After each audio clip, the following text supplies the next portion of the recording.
is the new radio.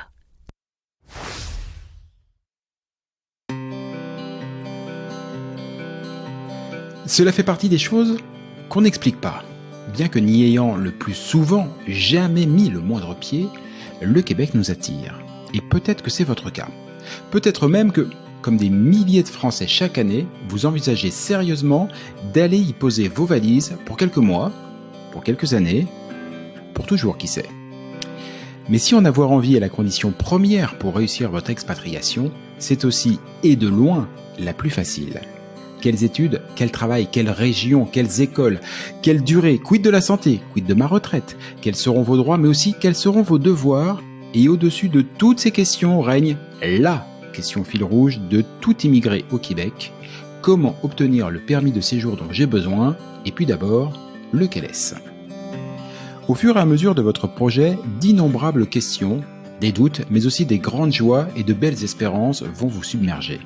Alors, à l'image de ce que Christelle Colling et ses équipes font au quotidien au sein de l'organisme, ce podcast est justement là pour vous aider, pour vous guider, pour vous informer, parce qu'ensemble, on partage le même objectif, Objectif Québec.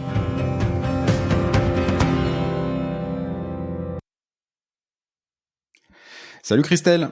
Bonjour Jean-Michel. Christelle, deuxième épisode d'Objectif Québec, le podcast. Et aujourd'hui, on va parler d'un événement qui te tient, je le disais lors du premier épisode, particulièrement à cœur. C'est le Mois du Québec. Vivant près de Montréal, je connais même bien la Fête nationale du Québec, mais pas vraiment le Mois du Québec. C'est quoi ça donc, dis donc? Ah, le Mois du Québec, déjà, ça se passe en France. C'est pour ça. Et puis, t'es peut-être parti trop tôt, donc t'as pas eu l'occasion de voir le Mois du Québec en France. Le Mois du Québec, ça se passe en France, ça se passe en octobre. Et en fait, c'est un grand tour de France qu'on fait comme les coureurs cyclistes au mois de juillet. Sauf que nous, on le fait en bus, c'est moins compliqué. Et on va à la rencontre des Français dans près de 14 à 20 villes françaises. Donc, c'est un événement que tu as créé. Exactement, je l'ai créé en même temps que Objectif Québec. C'est né en même temps parce que ça me paraissait important, ça avait du sens que les deux naissent ensemble. Tout le travail qu'on fait toute l'année, c'est aussi du travail en amont du Mois du Québec, et puis le travail qu'on fait après le Mois du Québec, c'est pour tous ceux qui sont venus nous rendre visite sur le Mois du Québec. Donc j'ai créé les deux en même temps. Moi, je connaissais dans mon parcours d'immigrant, j'ai vu plusieurs foires, salons ou journées organisées, mais principalement autour de la notion de travail au Québec, avec des employeurs québécois qui viennent en France, partout, voilà. Je crois que la dimension du Mois du Québec est tout autre. Qu'est-ce qui fait que cet événement est absolument unique? Bah déjà, tu commences à me connaître un petit peu. J'aime pas faire ce que les autres font. Donc, J'avais cru remarquer. Moi, j'aime bien que tout ce que je fais ou je mets en place ça soit unique. Moi, j'aime pas copier. Donc, non, le constat, qu'est-ce qui fait qu'il est unique? Bah, justement, j'avais fait le constat, des salons. J'avais participé aussi à des salons en tant qu'individuel et en tant que professionnel. Beaucoup de salons d'expatriés, beaucoup de salons étudiants, beaucoup de salons pour l'emploi. À l'intérieur, beaucoup de personnes qui avaient des projets d'aller au Québec, mais mélangés avec tout plein de Français, plein de choses. Et je me suis dit, c'est quand même fou qu'on n'ait pas fait un événement exclusivement réservé au Québec. Donc, il me semblait important de mettre une place pour les Québécois, et pas pour faire du recrutement, comme certains peuvent le dire, ou le marché, on dire vous venez faire votre marché québécois. Non, moi je me défends bien, en tout cas dans toutes mes actions, de absolument pas faire de recrutement. Je suis pas un recruteur, sinon je ferais payer mes services. Et le Mois du Québec, c'est pas non plus le marché québécois, c'est justement me dire on va aller auprès des Français, pour ne pas aller que à Paris, Marseille ou Strasbourg ou Bordeaux. On va y passer probablement, mais on va aussi passer dans des villes moyennes ou plus petites pour être à la proximité, au plus près des gens, et puis surtout rétablir la vérité entre la surabondance d'informations qu'on a sur Internet et la réalité du terrain, en faisant venir justement des professionnels québécois qui vont parler du Québec, et puis surtout moi qui vais dire les vraies choses. Je vais pas faire une communication de vente de rêve. Je vais dire les vraies choses. Donc là aussi, ça va mettre un petit peu dans le bain les gens qui arrivent. Ils vont m'entendre. Je fais une masterclass et je vais dire les vraies choses. Donc des fois, ça peut s'arrêter là pour certains. Mais généralement, ils sont tous très enthousiastes d'écouter je veux pas dire un vrai discours, mais un discours qui est complètement authentique, sincère et qui est pas là pour vendre quelque chose, mais juste pour dire comment ça se passe. Et moi, ça me semblait important qu'on rétablisse ça. C'est-à-dire que je viens au plus près de vous pour vous dire, oui, vous avez peut-être lu plein de choses sur les réseaux, vous avez entendu plein de choses, mais là, je vais vous dire que, oui, c'est pas l'Eldorado, c'est pas, il y a d'autres choses et il va falloir travailler sur autre chose. Il faut qu'on passe au-dessus de ça. Et en fait, je me suis dit, il y a que en créant un événement qui n'existe pas, qu'on va pouvoir le faire. L'événement n'existait pas. Ceci dit, l'événement, il a dû être un petit poil contrarié ces dernières années, crise du Covid oblige. Ça va être quoi le format cette année? C'est un vrai format en présentiel ou tu vas faire quelque chose d'un peu hybride? Ça va être un truc de fou. J'adore. J'adore déjà ce qu'on a préparé. Ouais, c'est vrai que là, c'est la 4e édition cette année. Et c'est fou parce qu'on l'a lancé avant la pandémie, juste avant la pandémie. On l'a lancé seul parce que c'était une idée. Je me suis dit, on se lance à faire ce Tour de France-là avec des tout petits moyens. Et ça avait déjà été une grande réussite. La 2e année, on l'a fait en virtuel parce que c'était 2020, pandémie oblige. On a été le premier événement à le faire en visio, en virtuel. Mais ça a été un succès. Et puis l'année dernière, on a été le premier événement à relancer au mois d'octobre en physique, en présentiel, comme on dit. Et ça a été un succès puisqu'il y a des partenaires québécois courageux qui ont fait le pas alors que c'était encore un petit peu limite. Oui, ici, c'était très limite même. Voilà. Donc c'était un succès aussi. Et puis cette année, je me dis que on va être pleinement sur quelque chose de normal et plein de nos partenaires vont être présents. On a près de 40 professionnels partenaires avec qui on travaille toute l'année qui vont être présents pour parler de ce qu'ils font, pour pour raconter un peu aussi leur histoire et puis dire un petit peu comment ça se passe au Québec. Et là, cette année, quand je dis ça va être génial, parce que oui, ça prend une dimension encore plus importante. Et maintenant qu'on est un petit peu plus connu, c'est vrai que les gens attendent cet événement. Il y en a qu'on a vu en 2019 ou 2020 qui étaient pas totalement prêts, mais qui ont écouté les discours et qui maintenant sont prêts, m'ont déjà écrit en disant Christelle, nous, ça y est, on est prêts, puis on revient vous voir, et puis là, ça y est, on va embarquer, quoi. Donc c'est juste magique parce qu'il y a comme si on retournait voir une famille pour certains qui sont encore là. Tu disais une quarantaine de partenaires. Qui, quoi, pourquoi, ça va couvrir à peu près quels aspects? J'ai bien compris qu'il y avait un discours inaugural, une masterclass de toi où, voilà, on va dire les choses telles qu'elles sont. Et pour l'avoir vécu, tu as tellement raison. C'est formidable. Hein. Moi, j'adore. C'est formidable, mais c'est pas Disneyland. Voilà. C'est pas le monde de oui qu'on peut nous vendre dans certains articles ou sur des choses comme ça et tout. Non, il y a des vraies difficultés. Je trouve ça super que quelqu'un comme toi le dise. Une fois qu'on a passé ce discours inaugural, donc 40 partenaires, quels sont-ils et en quoi est-ce qu'ils vont déjà nous aider? Alors cette année, on progresse d'année en année, et moi j'ai toujours eu à cœur, je te l'ai déjà dit, je crois dans le premier podcast qu'on avait fait ensemble, c'est moi de mettre en avant les régions du Québec. Pas que je sois pas une pro Montréal, mais je me dis que Montréal n'a pas besoin de moi. Les grandes villes comme ça qui sont les plus connues, en fait, elles n'ont pas besoin de moi, et j'ai vraiment depuis le début envie de défendre les régions québécoises parce que les Français ne les connaissent pas. Les Français, des fois, qui ont envie de partir au Québec, pensent à Montréal, naturellement, c'est humain, mais n'ont aucune idée de ce qui se passe autour, et même des fois une fausse idée de croire que il se passe rien dans les régions, et que c'est des régions reculées, qu'on est, je sais pas, qu'il y a la banquise ou je sais pas quoi, mais qu'il faut pas y aller parce que ça va être horrible et difficile. Mais c'est souvent l'image que les Français ont quand même, c'est-à-dire qu'ils se disent faut qu'on aille à Montréal parce qu'autour il va rien se passer, quoi. Il y a rien pour les enfants, et c'est tellement faux, mais tellement faux que j'ai à cœur depuis le début de défendre les régions du Québec, toutes les régions du Québec.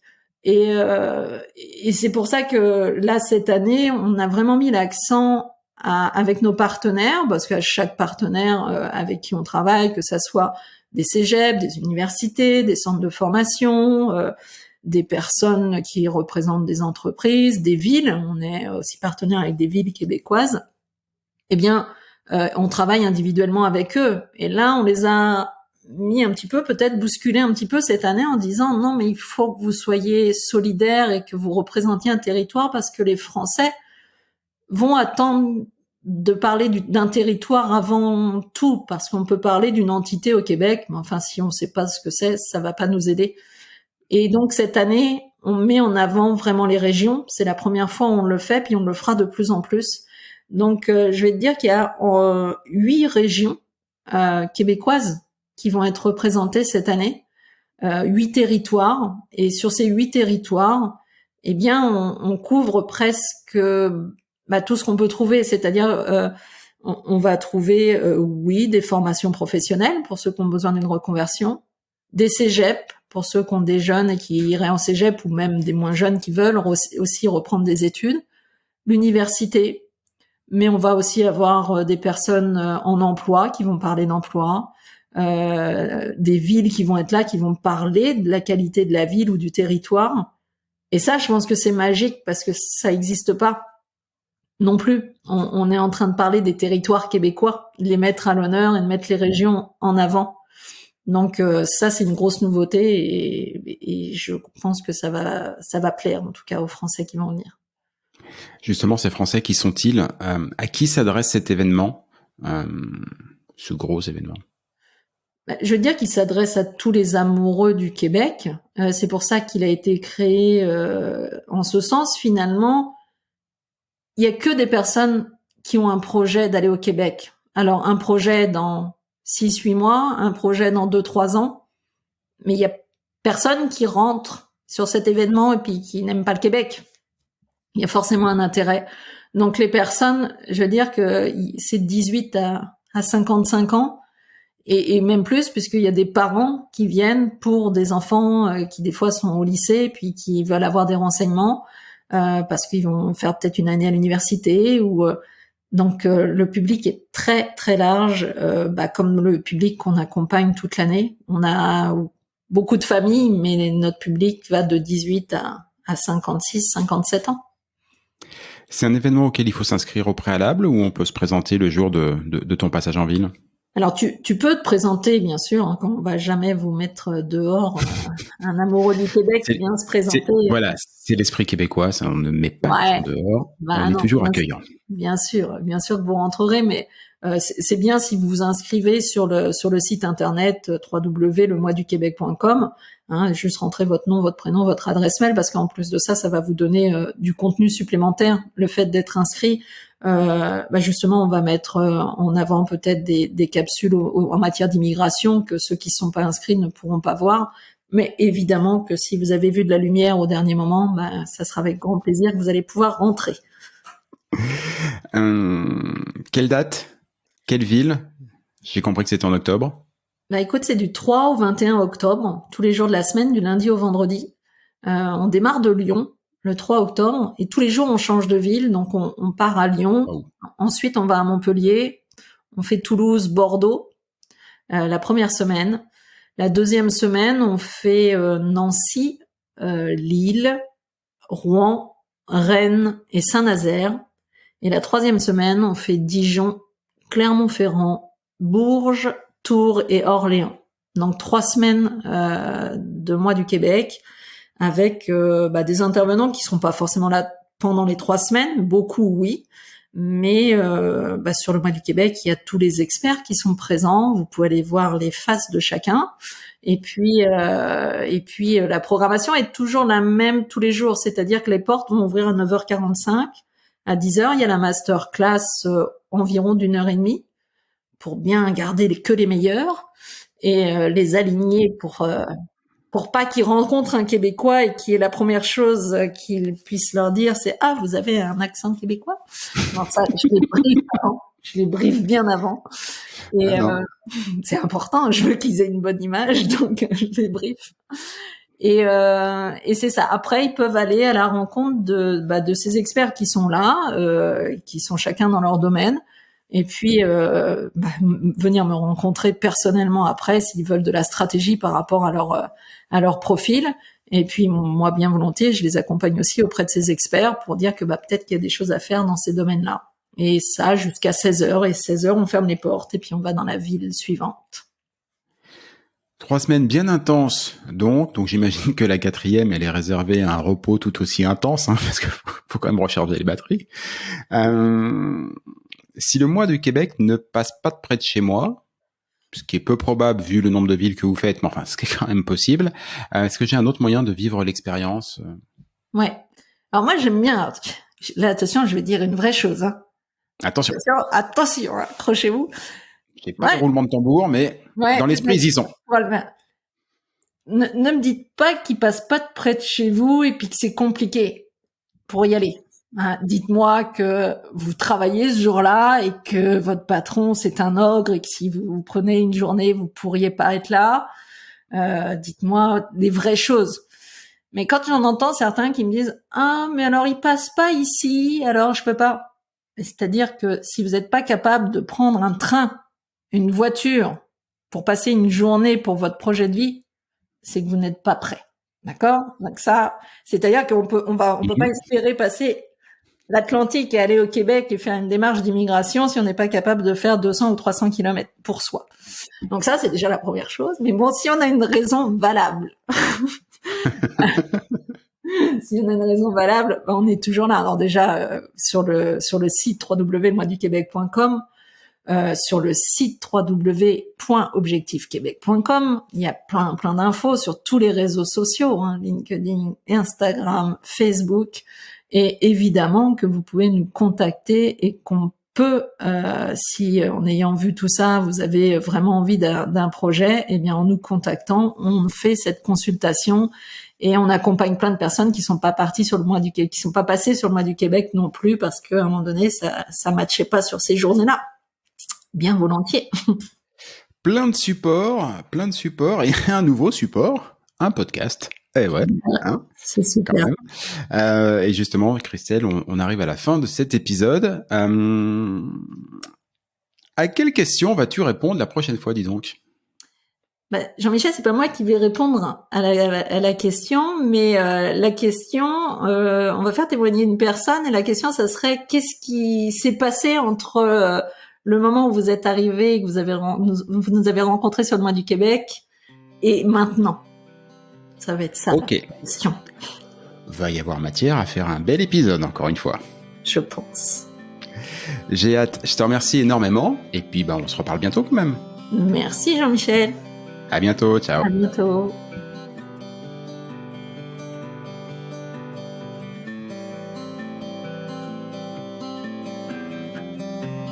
Objectif Québec, le podcast, c'est fini pour aujourd'hui. Si vous y avez appris des choses, si vous avez toujours envie d'immigrer au Québec, et si vous êtes vraiment motivé, je ne saurais trop vous conseiller de prendre contact avec Objectif Québec. Avec leurs événements, leurs documents, leurs partenaires, Christelle et ses équipes vous faciliteront grandement la vie et, cerise sur la poutine, leur accompagnement est entièrement gratuit. Rendez-vous pour cela sur le site de objectifquebec.ca, objectif au singulier, Québec, tout ça en un seul mot.ca. Et sinon, pour en savoir plus et être certain de ne manquer aucun épisode, abonnez-vous à ce podcast, partagez-le entre amis et donnez-lui une bonne note, ça fait plaisir à Apple et Google. Et puis nous, on va vous dire, on n'est pas fâchés. Rendez-vous sur un prochain épisode et d'ici là, comme on dit au Québec, à tantôt!